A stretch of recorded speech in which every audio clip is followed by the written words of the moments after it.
സസ്പെൻഷനിലായ N Prashant IAS-ന് അടുത്ത ആഴ്ച നേരിട്ട് ഹാജരാകാൻ നോട്ടീസ് നൽകിയിരിക്കുകയാണ്. പ്രശാന്തിന്റെ പരാതികൾ നേരിട്ട് കേൾക്കാൻ മുഖ്യമന്ത്രിയുടെ നിർദ്ദേശം. ചീഫ് സെക്രട്ടറി നേരിട്ട് പ്രശാന്തിന്റെ ഹിയറിംഗ് നടത്തും. തിരുവനന്തപുരത്ത് നിന്ന് അഞ്ജു ജയപ്രകാശ് ചേരുകയാണ്. അഞ്ജു, ഒടുവിൽ പ്രശാന്ത് ആവശ്യപ്പെട്ട ഇടത്തേക്ക് കാര്യങ്ങൾ എത്തുകയാണ് എന്ന് വേണ്ടേ മനസ്സിലാക്കാൻ? മുഖ്യമന്ത്രി അദ്ദേഹത്തിന്റെ പരാതികൾ നേരിട്ട് കേൾക്കാൻ ഒരുങ്ങുന്നതിലൂടെ അത് തന്നെയല്ലേ നമ്മൾ മനസ്സിലാക്കേണ്ടത് അഞ്ജു?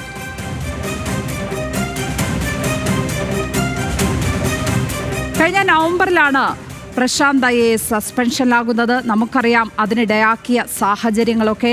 അഡീഷണൽ ചീഫ് സെക്രട്ടറിക്കെതിരെ അദ്ദേഹം ഇട്ട ഫേസ്ബുക്ക് പോസ്റ്റ്, തുടർന്ന് നടത്തിയ അഭിമുഖങ്ങൾ, അതിലെ പ്രസ്താവനകൾ, ഇതെല്ലാം തന്നെ പ്രശാന്തിന്റെ സസ്പെൻഷനിലേക്ക് നയിച്ചിട്ടുണ്ട്. അഞ്ജു ജയപ്രകാശ് ചേരുന്നുണ്ട്. അഞ്ജു, ഏതായാലും പ്രശാന്ത് ആവശ്യപ്പെട്ട ഇടത്തേക്ക് കാര്യങ്ങൾ എത്തുന്നു എന്ന് വേണമോ മനസ്സിലാക്കാൻ? മുഖ്യമന്ത്രി നേരിട്ട് പരാതി കേൾക്കാൻ നിർദ്ദേശം നൽകിയതിനെ എങ്ങനെ വേണം നമ്മൾ വിലയിരുത്തേണ്ടത്?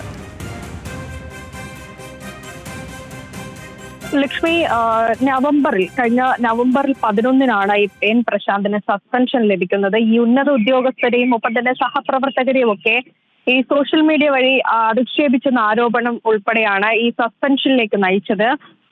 അതിന് പിന്നാലെ തന്നെ വലിയ തരത്തിൽ ഈ കുറ്റാരോപണ മെമ്മോയ്ക്കടക്കം ഏത് തരത്തിലാണ് ഈ പ്രശാന്ത് പ്രതികരിച്ചത് എന്നുൾപ്പെടെയുള്ള കാര്യങ്ങളൊക്കെ നമ്മൾ കഴിഞ്ഞ കുറെ ദിവസങ്ങളായി ചർച്ച ചെയ്തതാണ്. അതിനിടയിൽ ഈ സംഭവങ്ങൾ അനന്തമായി നീണ്ടുപോകുന്നതിനിടയിലാണ് ഈ എൻ പ്രശാന്തിന്റെ പരാതികൾ നേരിട്ട് കേൾക്കാൻ വേണ്ടി മുഖ്യമന്ത്രി ഇപ്പോൾ ചീഫ് സെക്രട്ടറിയോട് നിർദ്ദേശം നൽകിയിരിക്കുന്നത്. ഈ ഏപ്രിൽ 1 ഒരു പോസ്റ്റ്, റോസാപ്പൂക്കൾ വിതറിയ ഒരു ചിത്രവുമായി ബന്ധപ്പെട്ട ഒരു പോസ്റ്റ് ഉൾപ്പെടെ പങ്കുവെച്ചിട്ടുണ്ടായിരുന്നു. നിർണായക തീരുമാനമെടുക്കാൻ പോകുകയാണെന്ന്, അത് രാജിയാണെന്ന് ഉൾപ്പെടെയുള്ള കാര്യങ്ങളും അഭ്യൂഹങ്ങളും പരക്കുന്നതിനിടയിൽ അതിനിടയിലാണ് ഇപ്പോൾ ഇത്തരത്തിലൊരു നീക്കത്തിലേക്ക് കടക്കുന്നത്.